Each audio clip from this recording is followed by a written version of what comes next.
So what's going on, guys? Riotbox here, and welcome back to some more MotoGP 2021, the mod. And we are here, we're going to be doing a race as the man himself, Oliveira, picking up 2 wins in the 2020 season. One at the Styrian Grand Prix, obviously that epic last corner, just nicked it at the end. And that was a fantastic race. And then obviously the last one out of his home Grand Prix in Portugal. At Portimao, so that was a brilliant season for him and getting a promotion up from Tech 3 to the Factory KTM team, as you can see here. So we're going to get in, we're going to head out to Austria again. We did Austria as Alex Marquez, but we're going to do it here as Miguel Oliveira. As it was, well, it's the only track in the game we can race at his race wins from 2020, so it should be a good one to mix it up. I'm going to make it a wet race, so it's our first time on this mod with the wet weather, so we'll see how we get on. This track and rider combo was also asked in the comments quite a few times, so I'm getting around to them. I know there's people asking the same ones over and over again, but I'm getting around to the different track combos. But let's get down to the grid then. Miguel Oliveira at Austria. Right then, as you can see, is that Binder on pole? It is Brad Binder on pole. KTM doing well here at Austria. Of course, Austria was the place of that horror crash at the Austrian Grand Prix. Not the Styrian Grand Prix, the Austrian Grand Prix. Valentino Rossi and his teammate Vinales narrowly escaping. That could have ended a lot worse than it did. Now this race, it isn't raining, it is just a wet track. So let's see how we get on. It's going to be, the times are going to drop dramatically as we get near the end of this race, but it's a full wet tyre, race. So let's see how we get on then. Our teammate on pole, Brad Binder. This is Oliveira on the KTM, looking mighty fine. Very, very nice promotion for him. This KTM bike, obviously a very quick and rideable bike. Most tracks really, there's a... What? What happened then? Did we just take too much curb and it just folded? Let's have a look. Coming in. Coming, and then... Oh, rear tyre. Ever so slightly on the curb and the white line. Let's try that again, shall we? As I was saying, there's only a few tracks that the KTM struggled at. And ones to note. The first 2 Grand Prix, Jerez and the Andalusian Grand Prix. They didn't do too well there. Not horrifically bad, but you know, the Yamahas was very, very dominant, and we thought there the Yamahas were going to be very dominant the whole season, but that didn't really happen, did it? I mean, the Yamahas very much struggled, and if you look at Quartararo, he struggled, and it's the 2020 Yamahas that struggled. The 2019 Yamaha of Morbidelli ended up, what, second in the championship? Very good. He could have won it had he not had that mechanical issue all the way back at Jerez. If you think all that way ago, you think, okay, if the racing gods are on his side and he didn't have, you know, that engine failure, then he could have picked up the championship and could have been in the fight for it all the way at Portimao. And we know how Portimao ended for Mir. Very glad. He will be very glad he secured the championship the race before with the sort of race he had at Portimao. It just makes you think whether he'll have pace again next year. I think he will. I think it was just an off day for him at Portimao. Obviously, it's not a usual track for the GP riders. And this man, Oliveira, did very well there. He's obviously had prior race experience at Portimao, but nothing on a GP bike. So there you go. Currently sat in P8, make that P9 as Alex Marquez come flying alongside of us. But if we could be later on the brakes, we should. Oh, look at that stoppie from the number 88. Oh, as I say, talking about Mir, we just collide into him. Very, very unfortunate that. But anyway, P7 after lap 1 and a bit of lap 2. We're already in P7. Next up, Marc Marquez, Oliveira. and this track go very well together. Dovizioso won the Austrian Grand Prix, so the first one here, and then Oliveira obviously winning the second one. But Pol Espargaro, obviously the man riding this bike last year, he could have won it as well. If I'm correct in thinking, Pol Espargaro hasn't actually won a race in MotoGP. He'll be looking to change that come 2021 on the factory Repsol Honda alongside this man Marc Marquez. But considering the KTMs did pick up a fair few wins last season, you'd have thought, oh, Pol would have been one of the guys to do that. He was very quick and consistent. Could just never find that winner.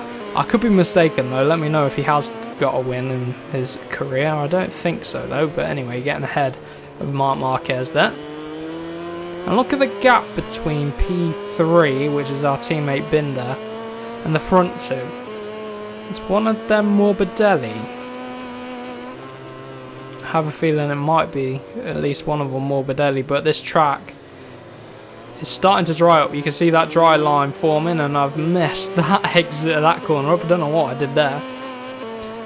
But you'll see the next few laps especially, that dry line is going to become very prominent, and you can see through the corners now it is becoming very much a defined dry line. So I would say we should cool the tyres down on the wet patches, but if you look at the tyre temperature in the bottom right, the tyres are nice and cool anyway, so if anything a dry line is going to help us out. And I need to get a move on. Let's see if we get up the inside of Brad Binder, going quite slowly into the penultimate corner.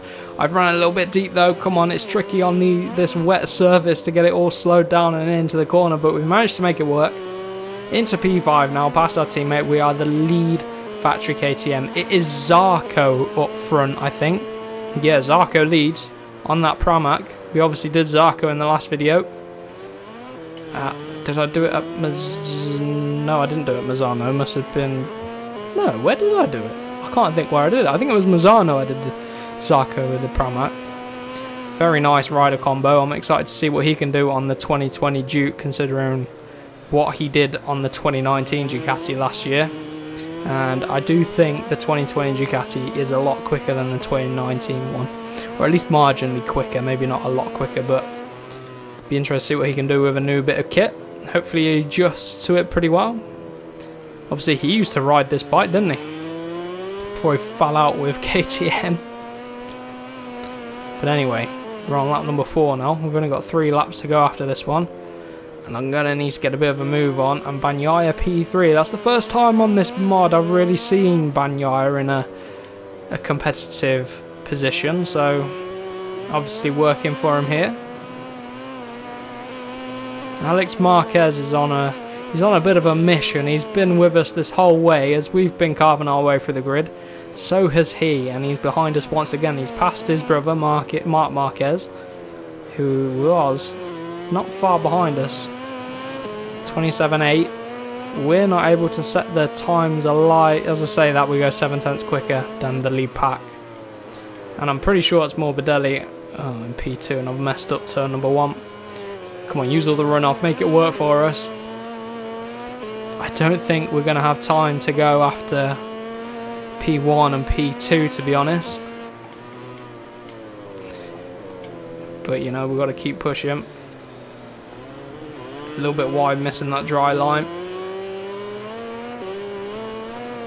Just under 3 laps to go. The Suzuki turn, so it's a lot harder to catch up to. Closed up through that third sector. The Suzuki turns so well, especially compared to our KTM. Obviously our KTM's performing well, but doesn't turn like the Suzuki does. Everywhere else the Suzuki is pretty average around here at Austria. Very much a KTM track when you think back to the results, which is good for KTM. There's Red Bull KTM, this is Red Bull's track. So good for the sponsors. KTM is quicker than the Suzuki in a straight line, but I can't seem to make the most of it. Definitely not going to be able to go after P1 or P2, but we might be able to get a podium here if I can clear ins on this lap, put in another good performance on the the next lap. We might just catch up to Bagnaia come the final corner, say. But again, I'm just nowhere near Rins. We've hit P5 and we've not been able to really close the gap. Struggling a little bit in these heavy braking zones. Obviously, the bike works in a straight line, but braking not been my strong point. I've just gone down one too many gears there. Alex Marquez seems to be dropping back a bit now. Maybe he's taken too much life out of his tyres. But yeah, our tyres are a little bit cold, and maybe that's just affected us. Can't get the tyres up to temp, which is potentially causing us a few issues in the corners and exit corners and under braking. Oh, big issue there at the final corner. Chucked out wide by the stoppie. And we got one more lap to go. 26.7, 26.4 from Rins. Yes, everyone's up their pace. I thought that gap was shrinking between Bagnaia and Morbidelli. I'm going to assume it's Morbidelli. We've got this lap to go, and Rins 3/10 quicker than us on that last lap. I think I've got enough power. Mo2 as the rear end stepping up there on us. I think we've got enough to go to the end. Let's see if we can get Rins before the end of this race. We're a little bit closer on this lap. Come on. Oh, deep again. Struggling. Cold front tyre and not as cold but fairly cool rear tyre. It's just not giving us the grip under braking. And with that, we're struggling a little bit. Jorge Martin hitting the deck at the end, and I'm going to run out of fuel. Oh, watch out. Only 2 more corners to go. Come on. That was a good line through there. Very wide on exit. Oh. Oh, pushing it way too hard. Don't respawn me on the gravel. We've decked it once again at the end of one of these videos. Someone else has decked it there. Pole. Oh, dear. Could have got P5. I don't even know what position we finished at, but just giving it too much at the end. Too many beans, but we're ahead of Brad Binder in the end. So it is Zarco from Morbidelli, Bagnaia, Rins, Marquez, us as Oliveira, Binder, Quartararo, Marc Marquez, and then Maverick Viñales rounding off the top 10. Where was Valentino? Last place, apart from the non-classified people. So then that has been it for today's video, and as we round off this video, I just want to show you a little bit of a replay from Bagnaia. I mean, if you look at this, he was way back and he fought his way all the way up, and as you can see, this is middle of lap number 1. We're not far behind, and yeah, he's got past Viñales, Alex Marquez. Now on to Mir, straight underneath of Mir there through that tight section. Ducati has the traction and the power to accelerate. Still alongside Mir, but I'm pretty sure he's going to get past him very, very soon. On the brakes. Yeah, around the outside. Nice and committed there from Bagnaia. Next up, Marc Marquez. And as you'll see, very soon Mir almost came back up the inside of Bagnaia, but not able to. Bagnaia making this Ducati work well. And as we skip on a little bit, he's closed up already to Marc Marquez, and down this straight, nice and smooth on the throttle. It tucked in the slipstream. There's going to be a few corners now until he gets past Marc Marquez, and he's going to be on to Brad Binder. Does he get past Binder? Yeah, he must get past Binder at some point. And of course Rins as well, and he goes all the way up to what? 3rd place, I think it is. Alongside Marc Marquez on the brakes. He's past Marquez. Then he's already lining Rins up, taking a nice line through these double left-handers. Marquez still sticking with him, and you can see we're back there as well, just ahead of Alex Marquez, but he's under Rins now. Rins, yep, not able to fight back. And then he's straight onto the back of Brad Binder, and let's see how long. Oh, turn number 1, he's already looking up the inside. On the run up here, you see, again, does he go? No, I thought he would think about going up the inside. This time here, look, he's getting alongside that Ducati, so quick in a straight line. And he's past Brad Binder.